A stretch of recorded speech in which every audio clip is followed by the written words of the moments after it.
Yeah, here's a big thing. We've been talking about this kind of on and off nonstop for a while now. Bloodborne, big old game. A lot of people have been playing. A lot of people have probably finished it at this point, or they've kind of, they've chewed it up and it's approaching the end. What next?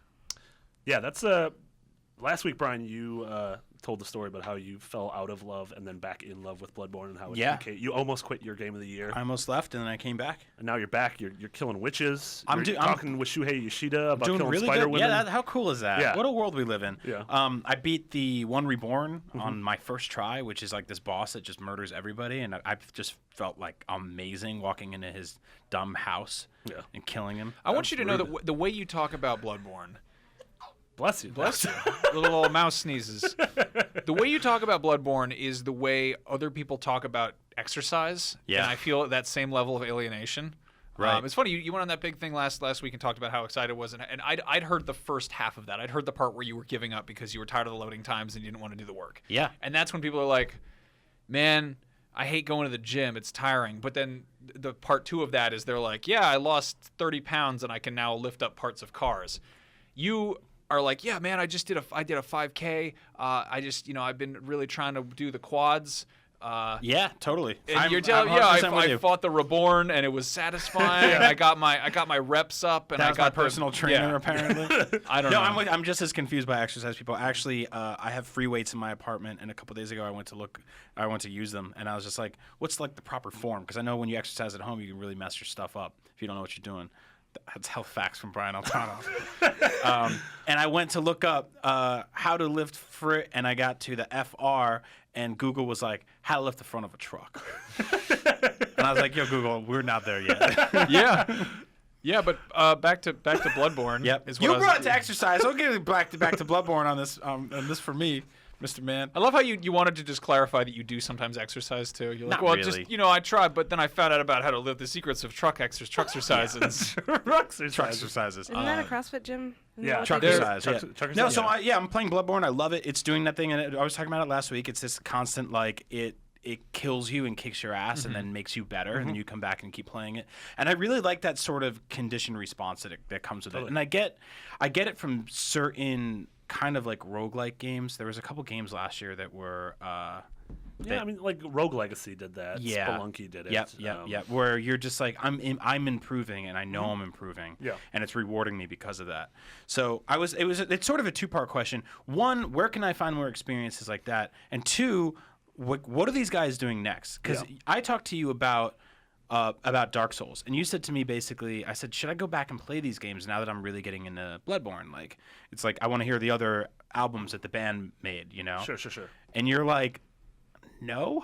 Yeah, I mean, just like a lot of people have been asking this too, because it's like, so last week, Scholar of the First Sin came out for PS4 and Xbox One, and it's like, well, if I love Bloodborne, should I go back and play this? And I'm like, you probably should, but I think a lot of people who love specific things about Bloodborne aren't going to love specific things about Dark Souls 2.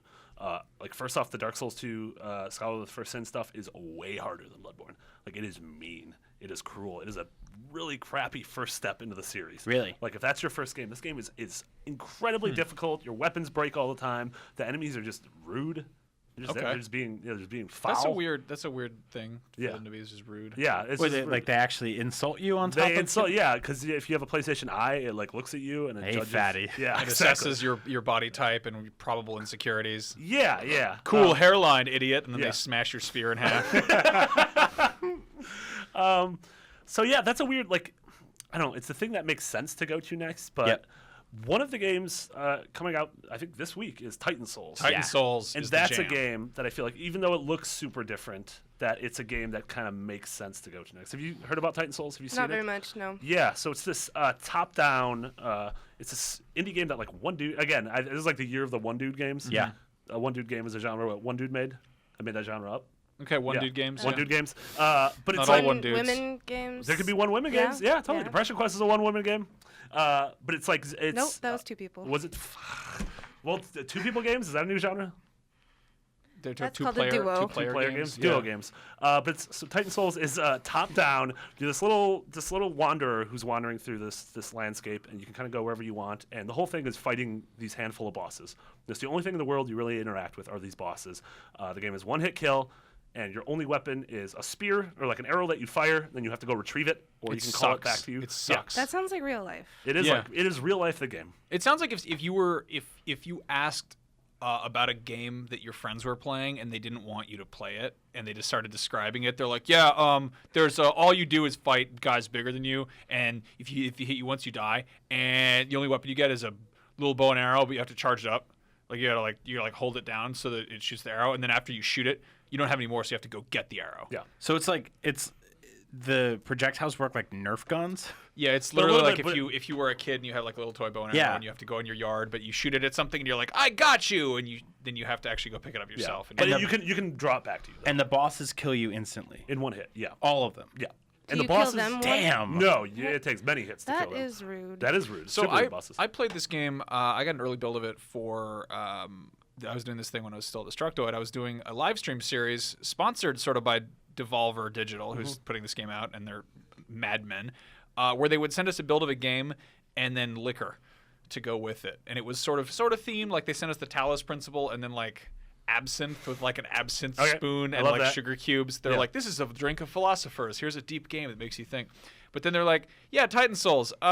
Here, have this incredibly heavy medieval looking like mead or something. And we're like, all right, sure, why not? But it's just mead. We should get bourbon too.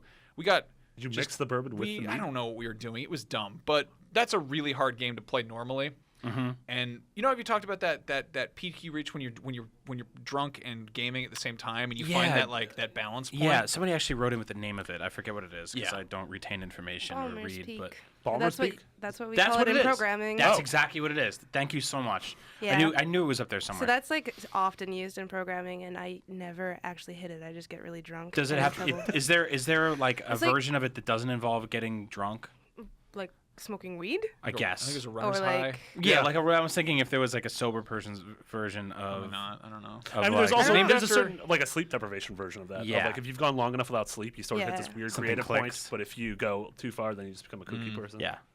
A cookie person? A coconut A man. kooky, a cacophonous. But yeah, so Titan Souls is I was expecting to really hate it, and initially it does kind of slam your fingers in the door. It's just very difficult. But then once you kind of loosen up and kind of get in the flow of things, it gets like you find the best way I can find this term is the wiggle room. You find like the space that you can kind of you can kind of just. Like in Hotline Miami, when you get mad at the game and you throw yourself at it, and you're just like, "But this isn't gonna work," and then suddenly you beat a level. Like Yeah. that kind of that margin of just throwing caution to the wind and seeing Yeah. what's gonna happen. Titan Souls very much has that. There still are like strict boss patterns, but there's like a tiny bit of just like you're not sure what you're doing, and it's very satisfying. I managed to get really just crap house drunk and kill some big monster bosses, and I was Yeah, really that proud sounds of awesome. myself. Yeah. I'm totally, and that's out this week, right? It's out this week on PS4. Brendan Terrell reviewed it, gave it an 8.0. Great. Nice. Yeah, it's this weird. It looks like the bosses look like they're from Link to the Past, but the game sort of the layout feels like Shadow of the Colossus. Super cool. It's just that recurring trend of it seems like every week a cool rad indie game comes out. It's for PS4. it's a good one. It's definitely if you're coming down from Bloodborne and you want something that's challenging but not like maybe quite that level of an investment, this would probably be a good candidate. And so the second part of your question was, what do we want to see from Soft next? Yeah. And we're getting a lot of people are like, well, Dark Souls 3, which kind of makes sense because Dark Souls 2 was last year.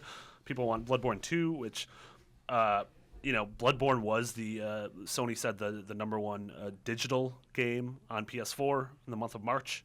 Obviously a lot of qualifiers, but obviously it sold very well. Yeah, which is always fascinating to me when a game like that, I guess it shouldn't, but when a game like that sells so well digitally because it is just physically a gigantic Thing. investment to Yeah, download yeah, on your yeah. PS4. Like PS4s don't ship with 60 terabyte drives or anything like that, so Yeah. you're actually eating up a chunk of your hard drive downloading it. But Yeah, I've ran out of space on my PS4 and my Xbox One very quickly, which yeah. is a bummer. Have you ever done the hard drive swap? No, No, that sounds Not yet? scary. Yeah, I want to do that. One I of these days. put a 32 megabyte thumb drive in there, and that did not help. Yeah. So Yeah. as much as I want Bloodborne 2, we're obviously not going to get that for a while. But Yeah. we've seen DLC from these guys in the past, so we'll Yeah. probably get something, right? Yeah, so Demon Souls never had DLC, but the original Dark Souls had the Prepare to Die edition, which had the Arturius of the Abyss DLC, which was rad. 3 pieces of DLC for Dark Souls 2 were all really cool. So I would imagine Bloodborne will get some sort of DLC. But then we were talking about, well, what like maybe FromSoft should do something else. They did Armored Core. They did right? Armored Core, which I think that's one of those things I keep forgetting because it doesn't seem like it makes any sense. Yeah, Right. and so I would love the idea of sort of the framework of the Soul series, but with robots. I'd be down with a really like a super duper like permadeath. Like I mean, think like what that game for Xbox that had the giant huge controller setup. Steel Battalion? Steel Yeah. Battalion. Where like you ever hear about this, Eden? So there was this game, Steel Battalion. It came with like a giant 3-piece like joystick cockpit you had to Yeah. put together. That Yeah. only worked for this game. It had like there was like one sequel or one expansion pack. but it was like $200 for the controller. Yeah, and you had to put your memory card into the actual deck itself, and there was an eject button, and basically like if your mech got effed up enough that you had to eject, like you had to eject or like wipe your save. Yeah. Or something like that. It was So obscene. it was like, just, you hit that point where like the mech is about to blow up, Yeah. and if you don't eject, the mech blows up, you die, and you have to restart the game. But if you do eject, your mech still blows up, and you don't have that mech anymore. I had a friend who, when this game came out, he was in the dorms at my college, which was in New York City, and his dorm room was 4 feet by 6 feet. It was basically a prison cell, and he bought this thing, and it took up half the room, and he was just like, "I don't care. I get to fight mechs on my TV," and I was like, "Dude, maybe get a Game Boy." Yeah. Like this thing it looked like 3 mixing boards from like a sound studio glued together with giant joysticks all over them. We still use them. We have one in the office that we still use for a prop every now and then. No, it's a great role play. Yeah. People had very different childhoods than me. Really? That was They like didn't have that in Canada. I don't know No. who had that. I don't know anyone who had that. Someone sent that to the Destructoid show, and we had that on the set. We didn't really ever know what to do with it. Yeah. But, that being said, I love the philosophy of like, your robot is really important to you, and if it's getting messed up, you need to get out or you're gonna die. Like that kind of investment. Maybe not the physical monetary investment in the actual prop peripheral. Totally. But I'd love to see FromSoft do something on a larger scale than like Bloodborne or Dark Souls, because you're always taking care of like one dude. What if they kind of adapted like that for FTL approach, where you're running a spaceship, or like you have a giant mech and you're exploring unknown territory, and it's still like a totally ruthless and brutal experience, but You're being followed around by Pikmin. Pikmin? You are Captain Olimar in the mech suit. Yeah, you got like little guys, like your souls or maybe your crew. I don't know. Yeah. I like that. I just feel like it always it loses the kind of connection of intimacy I have when there's like a sole protagonist that I'm improving. But I guess there is that kind of disposable nature of taking a whole bunch of people and killing them off. That's kind of awesome. I don't know. It's kind of a long walk there, but I do love. I'm curious to see what they would do if they went. I mean, Bloodborne and Dark Souls are they're fantasy hack and slash basically. Yeah. I'd be really curious to see what they did with a shooter of some kind. You know, like here's a game where you have a gun, and maybe it's like a space gun, maybe it's a regular gun. I don't know what the deal is, but it's taking that same kind of like really just hitting you hard and like training you and making you actually work for your stuff. Where it's like you get shot and you're gonna bleed out. You know, it's not. It's like a one-hit death kind. I mean, that's Which is interesting because if you look at Bloodborne, so much of the combat, or almost all of the combat, is so head-on. Like your gun is ostensibly just an interrupt. It's not something. It's not a projectile-based game.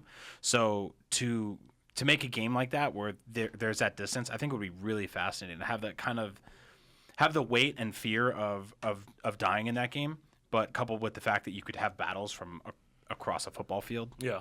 Not an actual football field. That'd be weird. It would be weird from something Like robot jocks. Robot jocks. I mean, I read this interesting thing. I think Cliff Bleszinski was writing about this a while ago, but he was explaining basically one of the reasons that there are so many first-person shooters, or why there are so many shooters in general, is that it's generally pretty easy to map a line. You know, Yeah. like if something is shooting in a straight line, you're like, there you go. There's your bullet going a direction. You know, I'd like to see when you take that kind of not necessarily lazy game design, but that like kind of that almost lazy concept of shooting dudes and then filter it through that really just hard-boiled, challenging, punishing. What if it was like that movie with Shia LaBeouf where you can curve the bullets? Wanted. Was he in that? Yeah, he was. Yeah. No, that No, was. he wasn't. That was Professor X. X. Patrick Stewart. No, James- James I don't know James McAvoy. this at all. McAvoy. No, I James pretended I McAvoy is could like make the a nice reference. version of Shia LaBeouf, who isn't a terrible human. He's also like Okay. 15 years older than him, I think. No, Isn't he? I don't know. I don't know. He's he's in a wheelchair. We got a Wanted video game. It was not good. Was it? Woof. We got a Wanted game. Yeah. I don't remember that.